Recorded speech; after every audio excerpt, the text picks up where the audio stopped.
If Alberta's problem is Ottawa, then why does Norway have no problem with Oslo? Same oil, same kind of cold, resource rich, sparsely populated geography. Norway turned its oil into the largest sovereign wealth fund on earth, about $1.7 trillion. Free university, universal health care, no net government debt.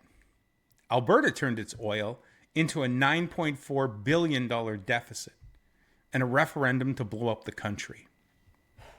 That gap isn't Ottawa's fault.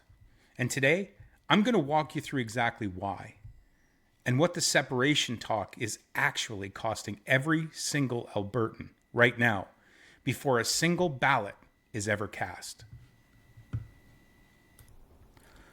Here's the thing nobody in Danielle Smith's orbit wants to talk about. We don't have to guess what happens when a region decides everything wrong with its life is the fault of the capital down the road and then votes to walk away. We have a live, recent, fully documented example, and it's called Brexit. The pattern is almost identical. In Britain, it was everything wrong with the UK is Brussels' fault. In Alberta, it's everything wrong with the province is Ottawa's fault. Same emotional engine, same promise, take back control, keep our own money, govern ourselves. Researchers at Stanford King's College London and Nottingham ran the numbers 9 years out. By 2025, Brexit had reduced UK GDP per capita by 6 to 8%.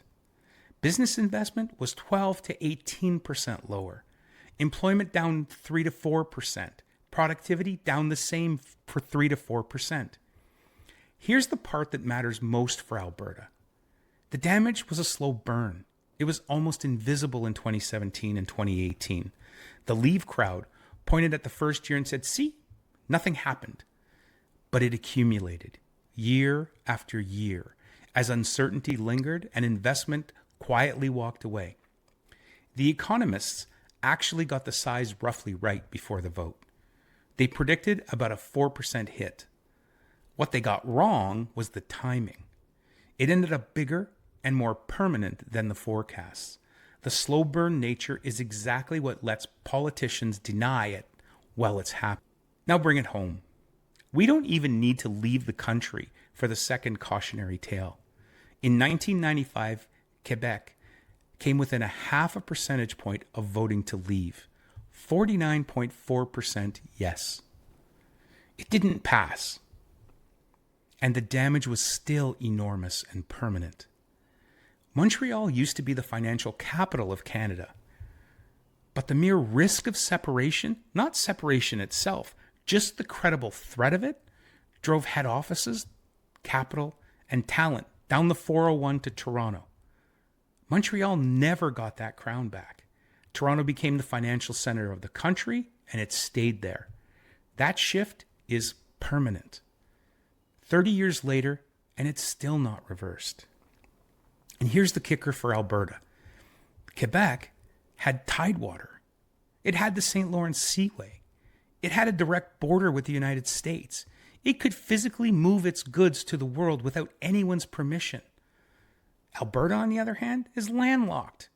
Every barrel of oil it produces has to cross either British Columbia or Saskatchewan to reach a port.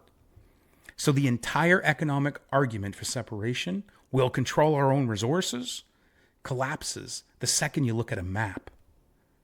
No treaty, no pipeline. No pipeline, no exports. No exports, no oil economy. Separation doesn't give Alberta leverage over its oil. It removes the leverage it has. And here's the part that should bother every Albertan, separatist or not. Right now, Alberta doesn't even get the world price for its oil. It sells into essentially one customer, the United States. And that captive crude, Western Canadian Select, trades at a steep discount to the world price. $15 to $17 a barrel below the US benchmark. And at times, that difference goes to $40 to $50 below. Albertans leave billions of dollars on the table every year, selling at a discount to a single buyer. Part of that discount is real. Alberta oil is heavier, harder to refine, and landlocked. So shipping costs money. But the cure for the discount is more customers, not fewer. When the Trans Mountain Pipeline opened access to Asian markets in 2024, the discount narrowed. More buyers, better price. Separation does the opposite. It leaves Alberta landlocked behind borders it no longer controls, more dependent on the one buyer than ever. You don't fix a captive buyer discount by making yourself more captive. So that's the threat to investment and trade. But there's a second problem, and this one is pure arithmetic. This is the one that nobody has answers for.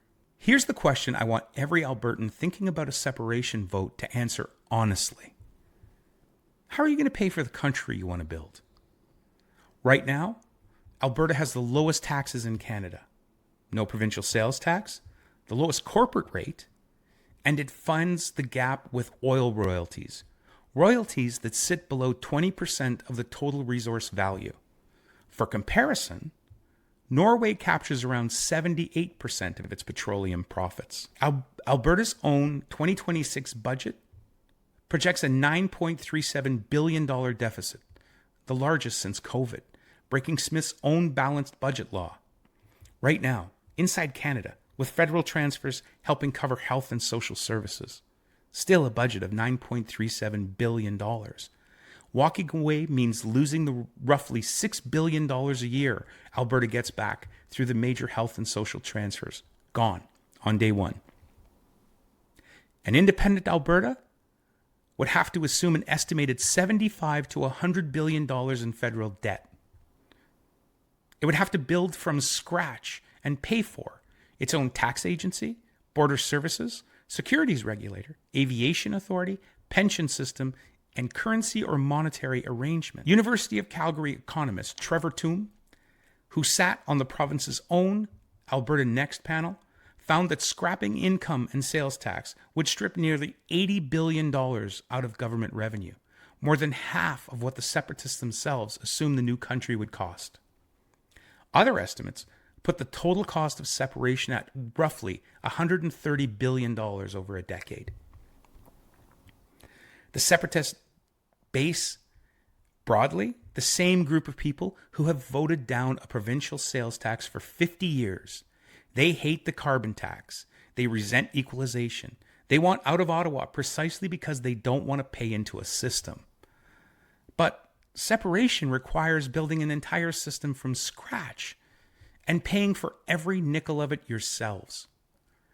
You can't simultaneously demand freedom from Ottawa and freedom from taxes. The math simply does not allow it.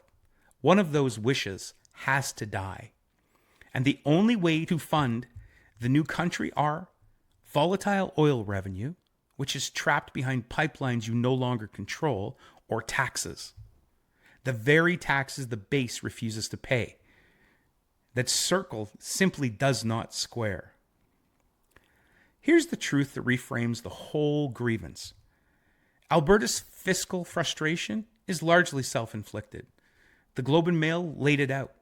Low royalties, lowest corporate tax, no sales tax. That's roughly $17 billion a year Alberta chooses to leave on the table. Ralph Klein, he sent checks to citizens instead of building the Heritage Fund. Norway built a fund that's worth $1.7 trillion today. Alberta spent the money. That's not Ottawa. That's 50 years of Alberta's own political choices. The grievances are real. The equalization formula does disadvantage Alberta. Ottawa has been tone deaf on energy for decades. Those are legitimate fights worth having. But Brexit told us what happens when you turn a legitimate grievance into an existential exit. Quebec told us the threat alone does permanent damage. And the arithmetic tells us the people who most want to leave are the least willing to pay for the cost of leaving. So I'll leave you where we started. If Alberta's problem is Ottawa, why does Norway have no problem with Oslo? Answer that honestly, and you'll understand the whole referendum. This has been No Spin Up North, where we encourage you to think for yourself, use your critical thinking skills, and ask yourself really important questions. I'll catch you on the next one. Thanks for watching.